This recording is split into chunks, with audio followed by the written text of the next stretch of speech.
지난주까지 바울은 자신의 사도직에 대한 1차 변론을 마무리했습니다. 그리고 오늘의 본문으로 들어와서 이전에 2장에서 끊겼던 디도에 관한 이야기를 다시 시작합니다. 지난 2장의 상황은 이랬습니다. 들으시면서 기억을 한번 되찾아보시기를 바랍니다. 바울은 당시 근심에 쌓여 있었죠. 왜냐하면 이전에 디도가 바울의 쓴 눈물의 편지를 들고 고린도 교회로 갔었는데 아직 돌아오지 않았기 때문입니다. 그 눈물의 편지에서 바울은 당시 고린도 교회에 무리를 일으켰던 한 교인을 징계하라고 했었는데 바울은 늦게까지 디도가 돌아오지 않아 그 징계를 받은 자가 어떻게 되었는지 알 수 없기에 근심에 빠졌던 것입니다. 그 징계를 받은 자가 마음을 잘 다스리지 못해서 혹시 배교를 해버린 것은 아닌지, 또는 그 문제로 인해 고린도 교회에 분란이 일어나는 것은 아닌지, 그런 걱정들 때문에 근심에 쌓인 것이죠. 여러분, 당시 바울은 드로아에서 사역을 하고 있었는데 바울은 그 드로아에서 큰 복음의 문이 열렸다고 했었습니다. 드로아에 많은 그리스도인들이 생겨났다는 것이죠. 그러나 바울은 고린도 교회에 있는 그 한 명의 문제 교인에 대한 근심 때문에 그 드로아 사역을 잠시 중단하고 디도를 하루라도 빨리 만나기 위해 마게도냐로 이동했다고 했습니다. 그만큼 그 문제 교인에 대한 근심이 컸다는 것이죠. 그 상황이 지난 2장의 내용이었습니다. 그리고 오늘의 본문에서 그 내용이 이어집니다. 여러분 7장 5절을 보시면 바울이 마게도냐에 이르렀다고 하죠. 바울은 디도를 하루라도 빨리 만나기 위해 마게도냐로 이동했는데 그런데 거기서 바울은 큰 환난을 당했다고 합니다. 여러분 여기서 바울이 말하는 환난이라는 것은 외부적으로 받게 된 환난과 바울의 마음 안에서 일어나는 환난 두 가지의 환난을 뜻합니다. 5절 중간절을 한번 보시면 바울은 마게도냐에서 육체가 편치 못했다고 하죠. 그것은 사방으로 환난을 당했기 때문인데 먼저 밖으로는 다툼이 있었다고 합니다. 바울 자신의 일행 안에서 물리적인 다툼이 있었을 수도 있고 자신의 일행과 마게도냐 사람들 간의 다툼이 있었을 수도 있습니다. 정확한 사안은 우리가 알 수 없지만 어찌되었든 바울은 외부적으로부터 환난을 당하고 있었습니다. 그리고 그 다음에 바울은 안으로는 두려움이 있었다고 하죠. 그것은 방금 말씀드린 고린도의 그 문제교인에 대한 근심을 뜻합니다. 그가 잘못된 선택을 하지 않았는지 하는 두려움이죠. 그처럼 지금 바울은 외부적인 환난과 자신의 마음속에서 일어나는 환난을 함께 겪고 있습니다. 그러나 다음 6절을 한번 보시면 바울은 그런 환난 속에서 자신이 위로를 받았다고 합니다. 왜 그렇습니까? 드디어 디도가 도착했기 때문이죠. 그런데 바울은 그 위로를 낙심한 자를 위로하시는 하나님께 받았다고 표현합니다. 하나님께서 그 일을 해결하셔서 자신이 위로를 받았다는 뜻이죠.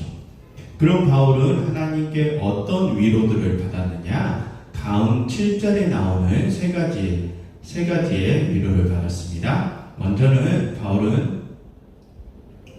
바울은 디도가 도착했음에 위로를 받았습니다. 그가 도착하여 이제 고린도 교회의 상황이 어떻게 흘러가는지 들을 수 있게 되어 근심을 풀 수 있게 되었으니 위로를 받았다는 것입니다.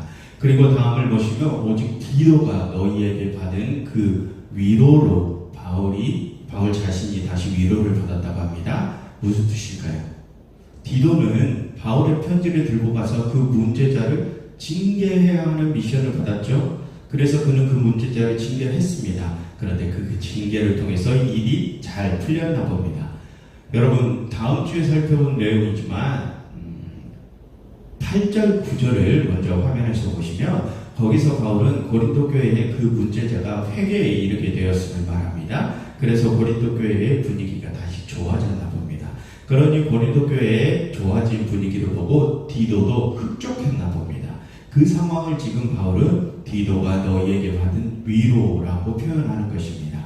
그리고 바울은 디도가 흡족해하는 모습을 보고 자신도 위로를 받았다고 하죠. 그것이 바울이 하나님께 받은 두 번째 위로입니다. 그리고 마지막으로 바울은 고린도 교인들이 바울을 다시 참 사도로 인정하게 되었다는 소식을 듣고 위로를 받았습니다.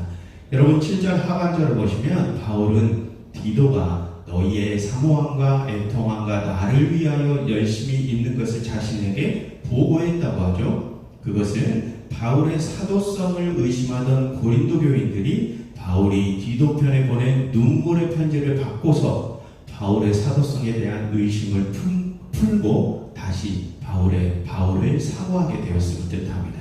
그래서 그들이 다시 바울이 전한 복음에 대하여 열심을 내었다는 것이죠. 그럼 중간에 애통함은 무엇이냐? 그것은 헬라어로 보면 안타깝다는 뜻인데 바울이 고린도 교회 방문을 바꾸어서 근심 중에 그들에게 나아가지 않기로 해서 안타깝다는 뜻입니다. 원래 계획대로라면 빨리 바울을 만날 수 있었을 텐데 재회가 늦추어져서 안타깝다는 것이죠. 아무튼 지금까지 상황으로 정리해 보자면 지금 고린도 교회와 관련된 두 가지의 문제가 해결되었음을 알 수 있습니다. 그중 하나는 고린도 교회에서 무리를 일으켰던 한 문제 교인이 바울의 징계를 받고 회개했음이고요.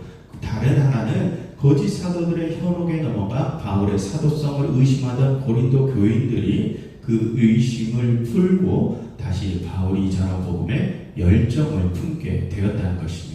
그 두 가지 문제가 해결되었기에 7절 마지막에 바울은 아주 기쁘다고 하죠. 그것이 오늘 본문의 상황입니다.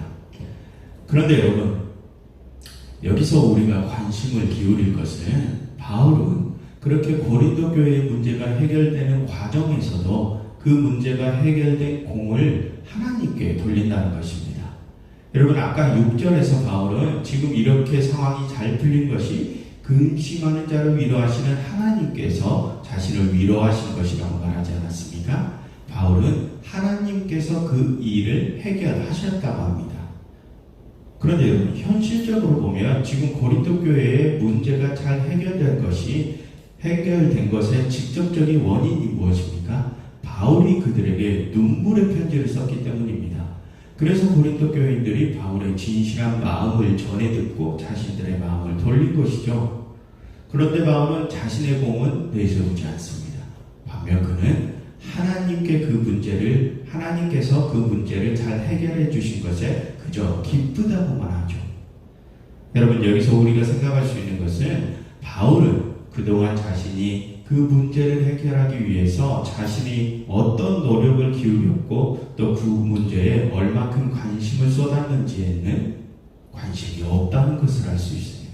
바울은 자신의 공로에 관심이 있는 것이 아니라 그저 그 문제자가 다시 올바른 신앙의 궤도에 올라섰다는 것과 고린도 교인들이 다시 올바른 복음의 귀를 기울이게 되었다는 것에만 관심이 있다는 것입니다. 쉽게 말씀드리면 바울은 자신의 노력과 공로보다는 하나님의 일이 하나님의 목적에 의해서 하나씩 이루어져 가는 것에만 관심이 있었다는 것입니다. 여러분 지금까지 고린도 전후서에서 말한 바울의 기조를 보면 하나님의 일은 누가 해결해 가신다고 했습니까? 하나님께서 직접 해결해 가신다고 했었죠. 우리가 그리스도 안에 있으면 주의 영이 이제 우리를 움직이신다고 하지 않았습니까? 그렇게 성령으로 움직이게 된 이들을 새로운 피조물이라고 했었죠. 하나님께서는 그 새로운 피조물을 통하여 자신의 일을 직접 해 나가신다고 말했습니다. 그러니 바울은 그 문제들이 해결된 것에 자신의 공은 내세우지 않은 것입니다. 그 일은 하나님께서 직접 하신 일이니까요. 그러한 상황은 지금까지 바울이 자신이 했던 일들보다 하나님의 복음 사역이 잘 풀려나가는 것에만 관심이 있었다는 것을 보여줍니다. 여러분 이러한 모습이 참된 사역자의 모습 아닙니까? 그럼 여러분 그동안 우리는 우리에게 어떤 문제가 발생하고 그 문제가 잘 해결됐을 때 우리는 어떤 모습을 보였었는지 한번 내 자신을 한번 돌아보십시오. 우리는 그동안 우리가 교회에 관련된 일을 하거나 복음을 전할 때 우리는 어떤 모습을 보였습니까?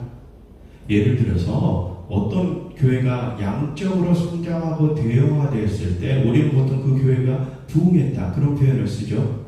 저는 그것을 온전한 부흥이라고 말하진 않지만 통상적으로 그렇게 말씀을 하시니까 이번에만 그 표현을 빌리겠습니다. 아무튼 그럴 때 그 부흥을 이끌었던 목사님이 다른 교회들을 순회하시며 그 교회의 부흥의 역사들을 소개하시곤 하시죠. 그럴 때 그 목사님들께서 대부분 어떤 말씀들을 하십니까? 말씀하시는 중에 하나님의 은혜로 우리 교회가 이렇게 부흥했다라고 말씀들을 하시지만 결국 듣다 보면 결국 그 목사님 본인께서 이런저런 프로그램을 잘 만들어서 그렇게 부흥을 이끌었다고 하는 것이 보통 일반적인 스토리 아닙니까? 그러니 여러분들도 나의 프로그램을 한번 따라해 보시라고 대부분 말씀하시는 내용으로 흘러가죠.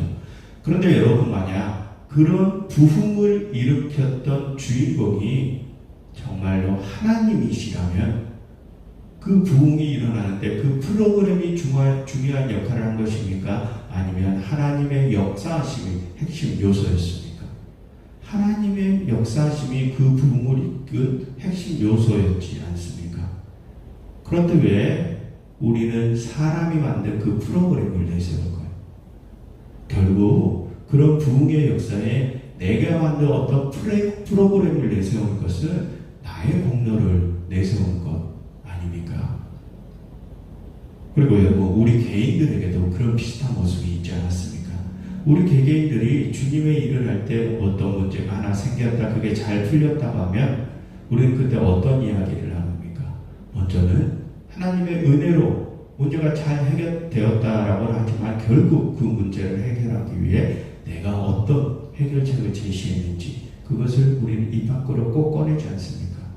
내 자신의 공을 내세우지 않냐는 것입니다. 여러분 그동안 우리의 관심은 어디에 있었습니까? 하나님의 일에 있었습니까? 나의 공로에 있었습니까?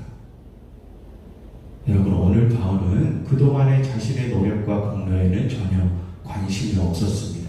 그의 관심은 오직 하나님의 일이 어떻게 진행되는지에 관심이 있었을 뿐입니다. 그는 자신이 이전에 눈물의 편지를 써서 고린도 교인들이 회개를 했다고 자신의 공로를 내세우지 않았습니다. 그는 그저 하나님의 일이 잘 풀린 것에 기뻐할 뿐이었습니다.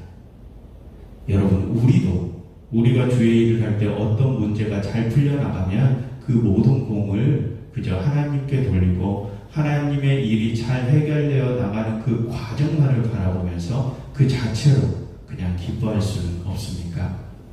꼭 내가 무엇을 잘해서 문제들이 잘 풀렸다고 내 공로를 자랑하기보다는 하나님의 일이 잘 진행되어 가면 그것만으로는 족할 수는 없냐는 것입니다.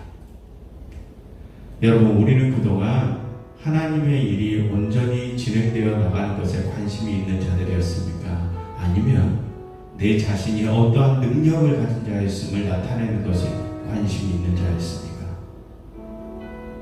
여러분 내가 정말 하나님의 일꾼이라고 생각하신다면 하나님의 목적과 그분의 사역이 이루어지는 그 과정만으로 만족할 수 있는 자들이 되시기를 바랍니다. 그렇게 오늘의 말씀을 함께 들었던 여러분 모두가 내 공로와 나의 자랑을 내려놓고 하나님의 일이 이루어져가는 그 과정을 보면서 입가에 기쁨의 미소만을 지을 수 있는 그런 성숙한 신앙인들이 되시기를 간절히 바랍니다. 여러분 이 시간 이렇게 함께 기도하면 좋겠습니다. 하나님 저희의 마음을 겸손하게 해주시고 하나님의 역사하심을 온전하게 저희가 바라볼 수 있게 해주세요 라고 함께 기도하면 좋겠습니다.